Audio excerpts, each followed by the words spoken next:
Un progetto nuovo, quello che coinvolge i 3 ospedali di San Donà, Portogruaro e Jesolo, 2 prontuari contenenti le linee guida a supporto degli operatori sanitari che si trovano in una situazione di emergenza. Guide tascabili all'interno delle quali sono contenute liste di farmaci, dosi e metodi di somministrazione da utilizzare in caso di necessità di fronte a circostanze di difficoltà e poi elenco dei sintomi più frequenti per riconoscere velocemente le problematiche dei pazienti. Allora, questi 2 prontuari sono molto utili e sono indirizzati sia agli infermieri che ai medici, ma soprattutto agli infermieri.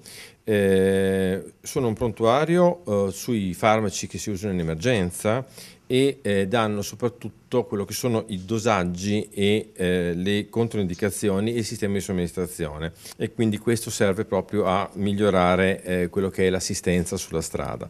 Ma molto importante sono i protocolli operativi extraospedalieri, che sono una grossa conquista che abbiamo avuto proprio per il trattamento precoce del paziente sulla strada, anche da parte del personale infermieristico, anche e soprattutto in assenza del personale medico. Tutto rigorosamente schematico e semplice, in ordine alfabetico, realizzato con materiale resistente alle intemperie.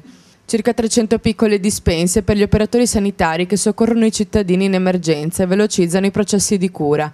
Riconoscendo i sintomi e somministrando i giusti farmaci nell'immediato, infatti, i pazienti arriveranno al pronto soccorso e saranno curati e operati con maggiore velocità e facilità. Questo manuale, come ha spiegato prima il primario, è utile sicuramente per avere in tempi molto rapidi delle terapie magari che prima non si potevano fare. Comunque noi tutto quello che riguarda il territorio, siccome questo qui stiamo parlando di ULSS 10 e c'è San Donà e Portogruaro, siamo direttamente interessati.